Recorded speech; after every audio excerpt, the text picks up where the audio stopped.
Welcome to the Future of Real Estate, your chance to find out what's going on in real estate and the real estate market. This morning show is brought to you by the Ellis team at RE/MAX Realty Group. RE/MAX is award winner for most transactions in Florida. With the Ellis team at RE/MAX, it's a family affair. Always call the Ellis team, they'll handle you with care. Good morning and welcome to the Future of Real Estate. I'm Brett Ellis of the Ellis team at RE/MAX Realty Group. If you haven't joined us before, you're in for a real treat. On this show, we talk about real estate issues affecting you. We offer tips and insight you won't get anywhere else. Each week, we present you with our featured properties of the week, but I think we're going to skip that this week. It's Thanksgiving weekend. We got a lot of stuff to bring to you. We had a mix-up with one of our guests, so we've kindly invited another guest here on absolutely no notice, so I'm going to apologize right up front to our guests when we introduce them, because they're going to be kind of shell-shocked. We just stick them in, but I know they'll do well. If you haven't joined us before, as I said, you're in for a real treat. We are going to talk about real estate issues affecting you. Later on in the show, we're going to show you some graphs, show you some just-released data that's going on with the market. But what I wanted to get to this week was bring in our title company rep, because we've been talking, as you know, a lot about what's going on in the world of sales in Southwest Florida. And we've shared with you many graphs of what's going on in terms of what the percent is distressed property. And by distress, we mean short sales or bank foreclosures.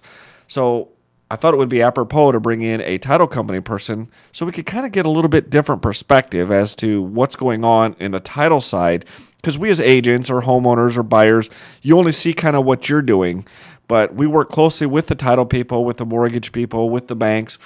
And I thought it'd be beneficial to kind of get an overall picture so people could kind of see what goes on behind the scenes and some of the last minute stuff that goes on, some of the stuff that the selling bank may require in a short sale. And a lot of work goes on behind the scenes that you don't always know about. So with that in mind, I'd like to introduce Heather Collins to the show. Heather, you work at Title Group of Fort Myers? I do. Thank you for having me.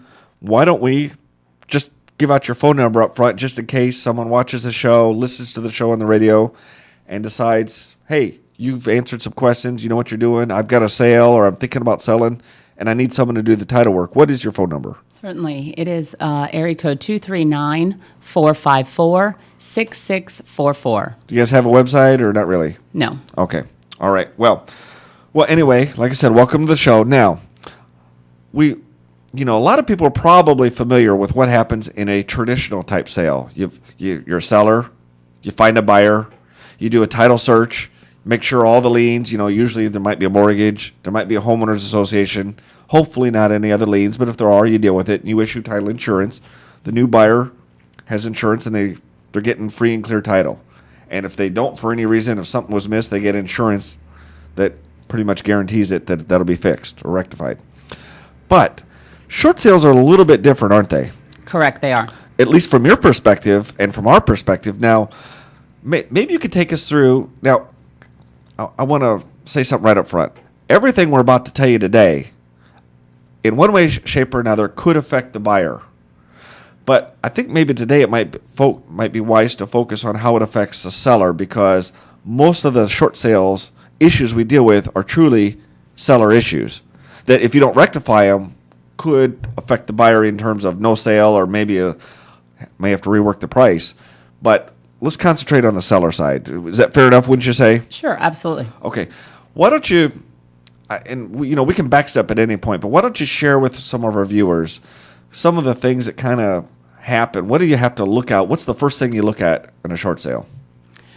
The first thing that I, as a title agent, look for is any information that we need from the current owner, being you, the seller, in that, have you paid your taxes? Are those taxes escrowed with your mortgage company? Is there an association for the neighborhood for which you live?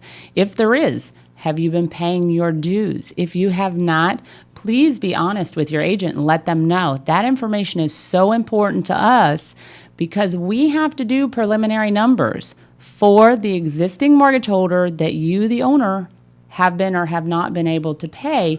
And in the short sale situation, most people, you're delinquent. We know that, and that's okay. But when we do the numbers, it's so important to have everything disclosed. Well, let's talk about why. Okay, so when you say you have to do a preliminary, basically, when an offer comes in on a property, the bank or banks, there could be first and a second, maybe even a third, a home equity line. They want to see preliminary HUD statements, which are basically closing statements. So you put in everything that you know about. So you need to know what the homeowners association arrearages are, because you put that in there. That will affect what they are willing to accept. If you don't put those in there and they give you a figure, let's say Bank 1 says we'll take $85,000 and Bank 2 says we'll take $40,000, and you have $2,000 in back association fees, if you haven't calculated for that, now you got to come up with $2,000 more, because Bank 1 isn't going to say, we approved 85, you know what, we decided we'll take 83 now. It doesn't work that way, does it? No, it doesn't. And it seems to be happening more and more. And like I said, we know that if it's a short sale situation, generally you, the owner or the seller, you haven't been able to make your payments for whatever purpose, and that's okay. But you have to tell us everything that has to do with that property that isn't currently being paid. Because if we don't include every one of those charges on that preliminary for that bank when they make that final decision to approve that short sale, if we are short once they give that approval, we have to start all over again, or you, the owner or seller, or the buyer, may have to come up with the difference in the money. And sometimes those amounts are significant enough to lose the deals. Well, here's another thing. You also have to estimate. Let's just say hypothetically it's June right now, and we know the banks may take 2-3 months to decide on this deal and kind of negotiate amongst themselves. So you might say, okay, we know the association fees haven't been paid from January to June. We better estimate 3 or 4 more months to be safe, because if you don't, and let's say if you only estimate through June, let's say it takes till September to get it approved, now you got 3 months and the whole deal's kaput. That's correct. And so, I mean, these figures are, I mean, they're critical almost to the day, to the month, aren't they? They are. They are. So as a seller or a current owner of a property, it is so important that you get all your paperwork together to provide it to you, such as yourself, as an agent, because every dollar is going to count in a short sale situation. Tell you what, you've been listening and watching The Future of Real Estate presented by the Ellis team at RE/MAX. You can always reach us at 239-489-4042. Visit our website at topagent.com. When we come back from break, I want to ask Heather more things to watch out for, more things to be cognizant of in a short sale situation, so stay tuned.